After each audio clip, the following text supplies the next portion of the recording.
How's it going, guys? Welcome to the LOWBALL Kingz podcast. My name is LBK Ep.11, and this is my associate right here, Collin Hayes, and this is the LOWBALL Kingz podcast. This is a podcast about reselling on eBay and just flipping and making money in general. So if you guys are interested in more content, consider subscribing. All right, guys, so this is episode 11 now, and this title of the video is the 5 to 30 model while reselling on eBay and how you can make $1,000 while doing this a week. And I think that's a very achievable goal for a lot of people. And pretty much anyone could do this if you kind of follow the steps that we're about to tell you guys. And you guys can learn from what we kind of tell you and put your own twist on it. And you can kind of use the math to make even more than just 1,000. So today, it's the 5 to 30 model. And pretty much anywhere in America, you can walk into a thrift store, garage sale, or a flea market, anywhere where they resell stuff. What are those things? Estate sales. Yeah, you can walk in it anywhere, find something for 5, flip it for 30 on eBay. So, Colin, what do you think about that? Heck yeah, my first item that I ever sold, I think it was like $3. Really? And it was $3, and I turned it into 25. You bought it for 3? Yeah, I bought it for 3, or no, maybe it was like 5. I think I turned it to like 25. But that's all I was focusing on in the beginning for sure was about 5 to 20, maybe not 5 to 30, but it was more 5 to 20. And that was mainly like shirts, clothing, shoes, basically just common items. Yeah. And I didn't have much knowledge, but I was mainly going for the stuff I knew, like the Nike shirts, Under Armour shirts, Nike shoes. But if I had knowledge that I have now and I knew what items could go for 20 to 30, the amount of items I could buy now would be way more insane. Yeah. Because back then I was only looking for what I wanted that fit my budget as well. So the filter, the kind of items that I would be able to buy was pretty small. But if you're someone that is willing to take whatever you can and you have open eyes, I remember back in the day, your dad would always say that we all can go to the flea market because we all have different eyes. So we're all going to see different things. Yeah. But I think whoever has like the most open eyes that can, pick all the $30 items, not just the ones that they know about. Like there's some person they might be into like, for instance, like kitchen stuff. Like maybe they know knives and like pots and stuff like that. Now, if that person wants to get more items, he's closing onto the fucking kitchen thing. They might have to start being like, okay, now I got to start learning about shoes and clothing, or now I need to learn a little bit of electronics so I can add some more items into my arsenal so I have more items coming in regularly. Yeah. Unless you can find a way to get more of the items you're already getting, which sometimes that's really hard. Yeah, so because we preach having a niche, right? We sell electronics. That's all pretty much we sell. Very rarely do we sell something that's not like an electronic type item. But in the beginning, if you're trying to make the 1,000, we kind of encourage you guys to try a bunch of different things to see what you like, to learn a bunch of different kind of items. Because the way we know a little bit about a lot of items, we don't know a lot about everything. We know mainly electronics, but it was because in the beginning we just bought random stuff, and that's how you learn. And if it does get tough and you can only list 3 items a day because you're only looking for electronics in your area and that's all you can get, maybe try to expand and try to get some shoes and some kitchenware and other stuff to like grow your eBay business to get to that 1,000, because not everyone is as lucky as us to where we can get a lot of electronics. I know it's other areas in the U.S. you can't just get a lot of electronics, so it might be good for you to try other stuff. It's about making money, not just about going into the electronic space. But if you can, obviously get a bunch of electronics, go for it. But I know not everyone can. Yeah, and I think, like myself, I remember if there was an item that I didn't know about it, like if it was like a amplifier, or if it was, Gucci shoes, or if it's something that I didn't have much experience with, I was kind of scared to buy it just because I was like, okay, I don't know how to use this. How am I going to make sure it works? Or how am I going to tell these are real? I don't know. But looking back, honestly, the best way to go is just, if you look it up on eBay and it's selling for a lot, you might as well just buy it, because most of the time, like, there's items that I sell that I don't know how to use it like completely. Like, I don't know how everything works. Yeah. We just do basic testing, and like there's so many items back in the beginning that I passed up just because like I was like, I don't know about that. I don't know how to use that. But the thing is, we're just selling it. We're not, we're not using it for ourselves. Yeah. So you don't want to, again, cut the amount of items you can get just based off of like knowing how to use it, because you could always buy it, take it home, figure out how like what you need to know about it in order to sell it, and that's it. Yeah, and that's how you learn as well, by just taking it home, buying it, and if that doesn't work out for you, if you buy a certain kind of item 3 times and every time that you bought it and you sold it, it just went bad, now you know not to mess with it. But if every time it goes good, then you know, okay, damn, I'm gonna get more of these. So that's a good way to learn in the beginning. Kind of explore, fail, because you never really fail when it comes to eBay, with especially item by item. You only learn, and that's a great way to learn, especially with when you're just starting out, because you don't know much. So you get what you think is good, search it up. If it goes a lot, do a little bit of research and learn how to do the research for certain items, and that's the only way to learn, really. So you only learn in reselling with trial and error. That's the only way. Exactly. Like like that lot I was talking about last time, where I spent $5,000 on a lot of Turtle Beaches. Yeah. I basically lost all that money. I lost $5,000, but there's been times where, like, I remember one time I was leaving the flea market. I saw a garage sale on the way back, and I saw the yard sale. The guy had a bunch of tools, and I didn't know much about it, but he had these little blue things. I think they're called crimpers. Mm-hmm. And I looked them up on eBay. They're going for like 80 to 100 each, and the guy was only asking like $10 each. Yeah. And so he had maybe like a few hundred. I remember the total was like $3,000. And I went to the bank, freaking just took the risk, bought them. I ended up doubling my money on that one. Yeah. And like maybe there could have been a part missing on all of them too, but that was just something that was just a risk that I had to take. Yeah. And back in the day, I remember I was still in Texas when my dad told me that he bought a bunch too. Yeah, he was there. And it's just one of those things. Now, if you see something like that, you kind of know, right? Exactly. So, but it was a risk. It was $3,000 is a pretty big risk, especially when you're starting out. That's quite a bit of money for some people to just invest on something you don't even know that good. But it's a high risk, high reward. Yeah. So and the best way to go, like, on those situations, like, if you know, like, okay, you look something up and it's selling for a lot, you can see it's selling for a lot on eBay, and you're about to spend more than $1,000 on it. Well, if there's only been one sold in like the last 90 days, okay, well, maybe that's not maybe you shouldn't buy 100 pieces of that, because you might invest $3,000 and not even see it back for years. Yeah. So you got to also pay attention to how often are these selling? How often are people buying these? Because you don't want to, if you only have a few thousand and you're about to dump that in on one item, and then they're just going to sit, then that's definitely not the move. Yeah. I've done that. I still do that sometimes, but I try to watch it, Sometimes I try to do a little more research before I just take it home. So this is a really good deal, and I'm just, screw it, I'll just do it. But there's a lot of stuff that just sits like that are just multiples. So definitely be a little more cautious. If it's just like one item, it's okay. But like when you're buying 100 of something or 70 of something, for sure be a little more careful. But that was like a good deal that you took a risk on. But that's a big flip. Yeah, that was for a good most one. People. Yeah, that was one of my first big flips for sure. Yeah, and so kind of to put it in perspective, this isn't like exactly what you need to make this kind of profit, but this is just kind of some rough numbers that we wrote down here. And with let's say you have $250, pretty much anyone could do this with like part time. You can save up $250. It's not that impossible. It's a really doable thing, right? To just throw into eBay when you're starting out.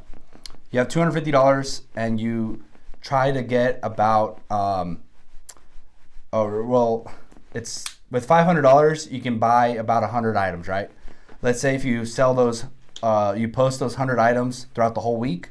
That's your goal, which is kind of a lot.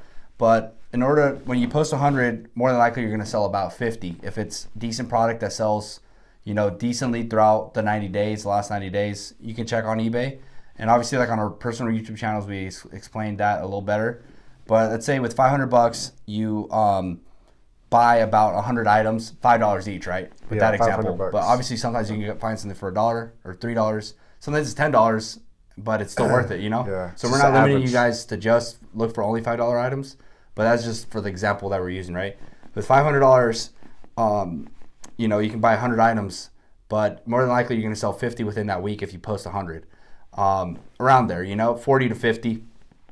And it'll equate to about $1,500 in sales that you'll make, and it'll be about $1,000 profit. But those $50 or 50 items that sold would have had cost you $250, right? But you can't just buy 50 items, list the 50, and those 50 aren't going to sell. More than likely, you're going to sell like half of what you list, right? That's always what we've kind of noticed, unless you're like in the reseller Nirvana thing where you list 50, sell 50 every day, right? But that takes a long time of just being consistent. But in the beginning, it's usually, if you post 20 items, you sell about 10, right? That's what we noticed. Right now, if we post 500 items, we're going to sell about 250. It's been kind of consistent with that, unless it's really hot product. But if it's normal product, it's about that. So with $500, you make about $1,500 on eBay if you list it throughout the whole week. And then 50 of those items sold, which cost you $250. And we kind of ran the numbers that it was $250 for the investment, $250 for the fees around there, and then it's about $1,000 profit. It might be $900 or $1,001, something like that, but that's a rough estimate, and that's with you listing about 100 a week. So that's kind of the formula that you guys can follow to make the 1,000 a week, 4,000 a month, which is really doable. But obviously, you guys can buy one item for $100. That goes for 1,000. Anyone could get lucky. We've done it, but this is more of a concrete thing that you could do no matter where you are in America. If you go sourcing 3 days a week, you can find 33, or 4 days a week, you can find 33 items, or something like that. Heck yeah, you could find that many. Yeah, for sure. No matter where you go. And this is just like just only considering that you get $5 and flip it into 30 when. That's just like the basic items. That's the common items that you could find. But if you're looking on, like, let's say you have your regular routes to the thrift store, flea market, whatever, and you're able to pull in those, 500 items? Or was it 250?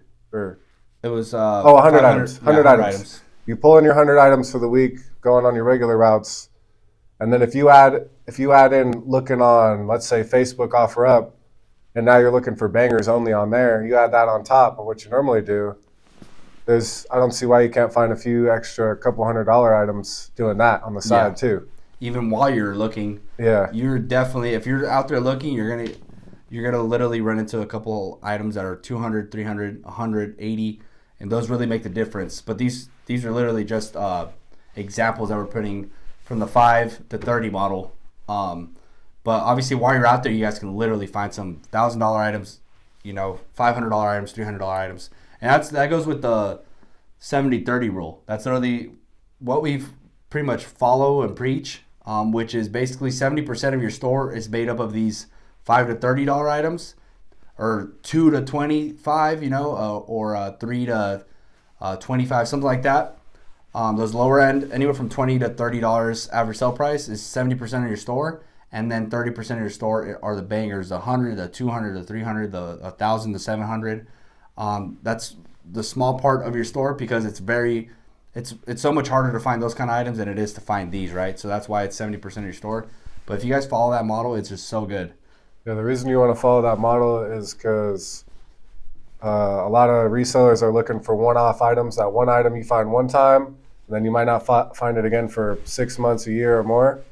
So if you're trying to support yourself and your family, then you don't want to be relying on finding some golden item every now and then. So you gotta have a baseline of items that are going to be selling every day. And so those items that sell every day are cheap items that you can find every day as well. Every day, no matter what, you find them and you list them and they sell consistently. That's more of your consistent basis of your net of items that sell every day. The everyday household items that 30, 25, that's very consistent. And then here and there you find something that sells for 700, so it's like having stocks. You don't want to have everything on one stock. You want to have a nice broad range of stocks, that way if something crashes, you're okay because you have all these other stocks. Just like if you're selling on eBay, you don't want to just be relying on that one item, because if you don't find that item, then you're going to be left with nothing. So you want to have a bunch of items, and most likely those are going to be cheap items that, I mean, they're possible to find. They're there. Yeah. So I remember back in the day when we used to only look for those kind of items. I remember back in the day, it was only items that were like 100, 200, 300, 80, 70. That was the only kind of items we used to buy. And we used to have about 100 items in our store at most at a time, right? Mm-hmm. It would probably sell, 25 items a week? Yeah, at the most. At the most, 25 items a week, but they were all like 100, 200, 300, right? So it was like a 25% sell-through rate in our store. Yeah, but they were bangers. But the thing that really took our business to the next level is when we started pretty much keeping those kind of items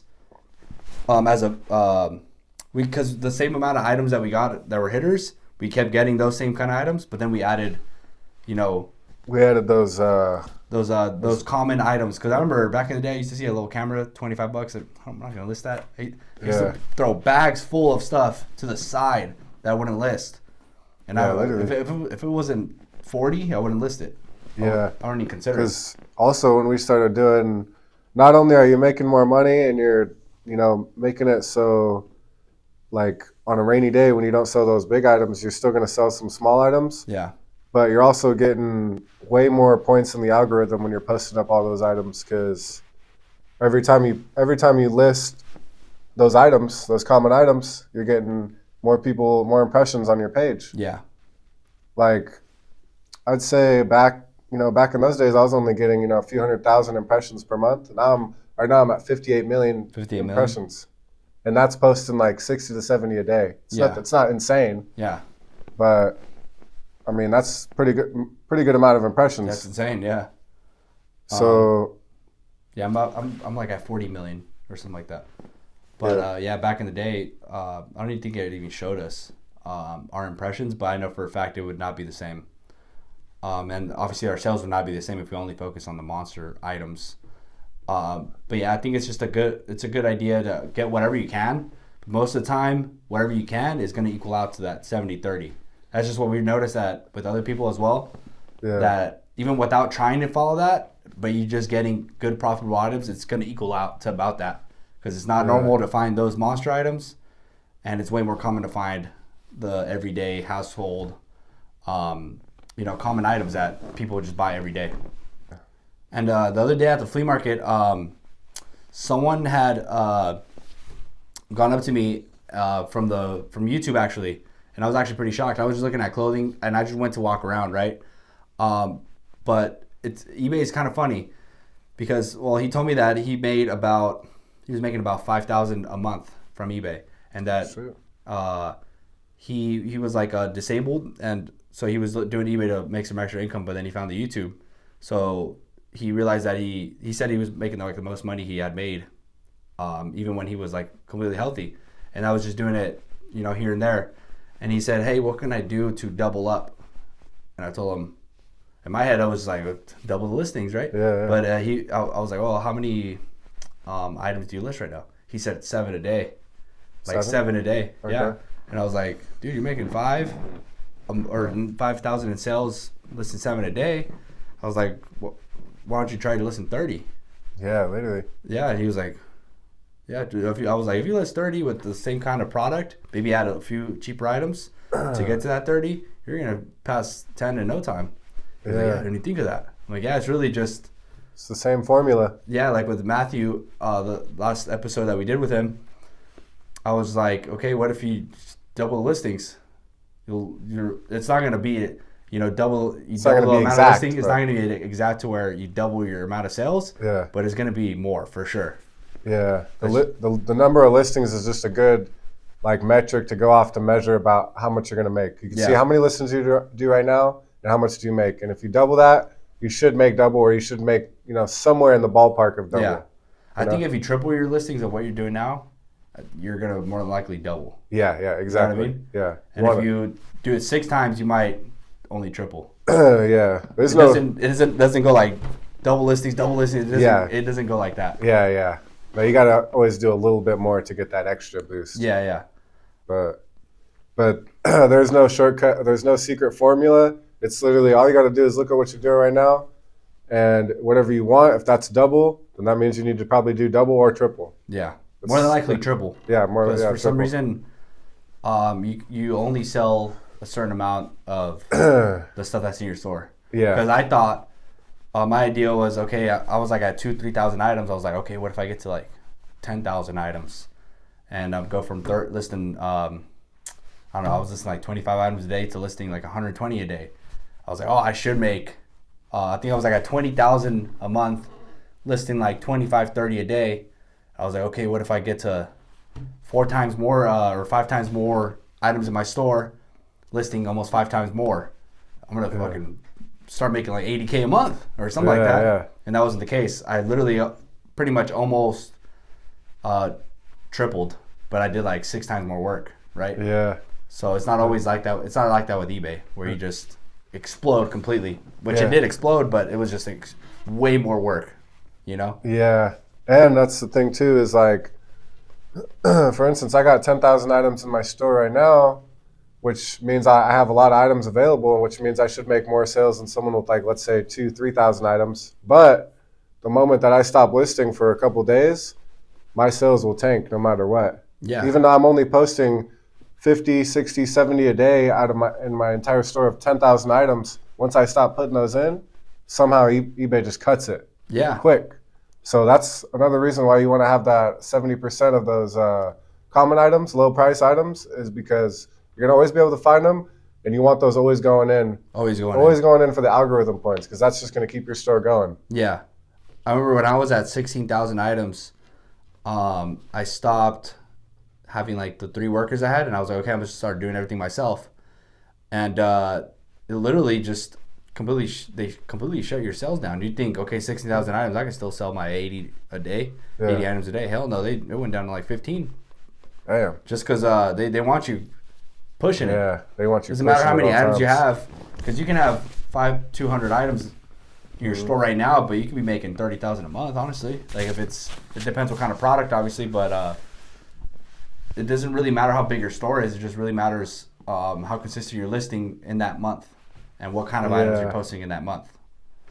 Yeah, that just goes to show that eBay does favor larger stores, or maybe not larger stores, but they favor people who are active every single day over someone that's, maybe they put up everything once in the month, once at the end of the month or whenever they choose, and then they just chill and let it all sell off. Yeah. Which is what I remember back when we were hitting the flea markets, we would have our, maybe like it was Monday, Tuesday flea market, Friday, Saturday flea market, and then Sunday post everything that we got. But that's how I was doing it, I remember. And yeah, it was just not, they weren't selling like they are now. Yeah, for sure. So being able to get those, if you're able to get those 100 items every week, you don't want to be only getting those bangers, even though the bangers, you're going to make way more money, but you're not going to get the same people going onto your store and looking to buy some stuff. Yeah. So like, let's say you're listing about 100 to 120 items a week to sell 50 items, right? To go back to that $1,000 profit a week. You're going to be having 50, 60 items that aren't selling per week. And you might get discouraged, but honestly, that's just normal. You're investing that money, it's going to be sitting there. But honestly, the more your store grows, your store's growing by 70 items a week, every week. Over a year, your store's going to be much bigger, and you're still listing your 100 a week, 100 a week, 100 a week. And you keep putting to the side 50, 70 a week. Your store's going to be like at 1,500 items by the end of the year, maybe more, because you're going to keep selling. You're going to keep selling consistently if you keep listing consistently. If you just get to 1,500 items and you just start not listing anything, or you start listing 5 items a day, your sales are going to tank. That's just the truth with eBay. I don't know why they do that, but that's what they do. They want you to be consistent no matter what. Another reason they probably do that too is because one, they're pushing people to pay for the promoted listings, because that you pay an extra 4 or 5%, and that's a lot of money that they're getting basically for nothing. They don't have to pay any items. They don't have to do nothing. They just promote your stuff on their thing. So that's one way. When they cut your traffic, that's probably, a lot of people are like, oh shit, I don't got no more items to list. I got to promote it so I can keep making sales. Yeah. And then they also got the pay-per-click one now that they called you, right? They called me too about that. They're trying to push that. They're trying to make more money off of those. Yeah, it's literally what it is. So posting the items up is basically the cheapest way to get more traffic, and it's also forcing you to work harder and get more items into your store. Yeah. And someone had there was like a conversation in one of my last videos on the one that is like at over 11,000 views on eBay shuts your sales down for doing this. There's people like literally against with what I said, that listing every day equals to more sales, and when you don't list every day, your sales drop. It's just literally just common sense when you think about it. You list more, more product goes into the store, and the person that lists 7 days a week, the most they can every day, 7 days a week, is going to beat the person that only lists 2-3 days out of the week. Exactly. That's just common sense, right? Yeah. Did they have a reason, or were they just? They're mainly saying that that when you list something, it goes higher in the search. I don't know. I have to read them. There was probably like 20 comments like that. Yeah. But some people were like, "Oh, that's not true whatsoever," and I was just like, "I'd like to see their numbers." Yeah, I'd like to see their numbers. If they're making $50K a month, then I'll listen to them, and I'll be interested in seeing what they got going on, or if they list once a week and they're making that kind of money, I'd like to see what they got going on. But I doubt, because every single person that we've ever met that is successful on eBay, they list every single day. Yeah. And the people that aren't, and they say that they were saying that it's not true and that they complain, they usually can't even make a full-time income. So there has to be someone that's lying, right? Yeah. Well, yeah, exactly. What listing every day means is working every day. That's what it means. And a lot of people, not just on eBay reselling, but, even myself, I find myself, like looking on YouTube, I watch these videos thinking that I'm about to find out some kind of like secret that I never knew when I'm about to watch this video. That's going to like make me, I'm going to find the secret now. I'm going to know exactly how to make more.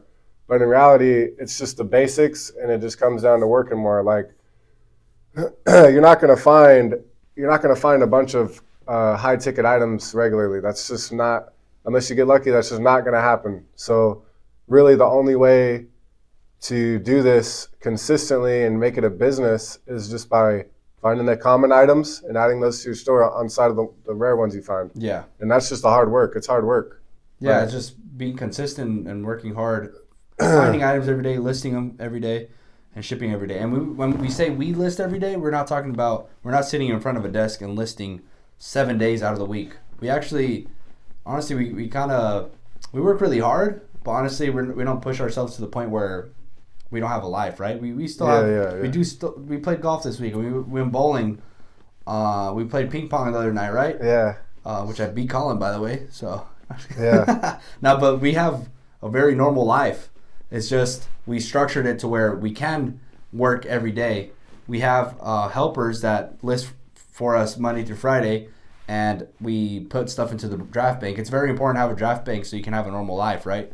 So, Colin, you have Usman, which is a virtual assistant, and you're sending over like 70 a day, right? Do you post those 70? So how it works is, in the beginning, I was really keeping track of the numbers, but now it's just everything I can do in one day. I just do as much as I can in this time frame before it's time to clock out. We send it over to Usman on Google Drive, and then the next day I'll just post up, whatever's there. And I'll leave some usually that. Just a little bit for the weekend? Yeah, I'll leave a little bit for later. So I always make sure there's just a little extra. Yeah. But that's pretty much how it goes. I'm not nitpicky on the numbers anymore. I'm not either. Right now, so my worker that was working with me, he was pretty much with me for a little bit. It was going to be a short-term thing from the beginning where he was an apprentice. He wanted to learn how to do eBay, and he couldn't sell on eBay. So I was like, hey, just learn right now. Once you can't sell on eBay, you start doing your own thing. So right now I don't have a worker. It's been a couple days, but I'm going to just list this week because I haven't found someone right away. So I'm not going to just wait till I get someone to start keeping my stuff going. So on Mondays, I list 25, Tuesdays, 50, Wednesdays, 25, Thursdays, 50, 25 on Friday. And those 2 days where I list 50, those 25 are going for Saturday and Sunday. And it's really dual for me, and it'll keep my store going, right? I'm not going to break my back doing that. It's going to be more work that I'm used to because I'm doing shipping as well. But just meanwhile, you know, I get another helper so that I can keep the fuel going, and I'll still have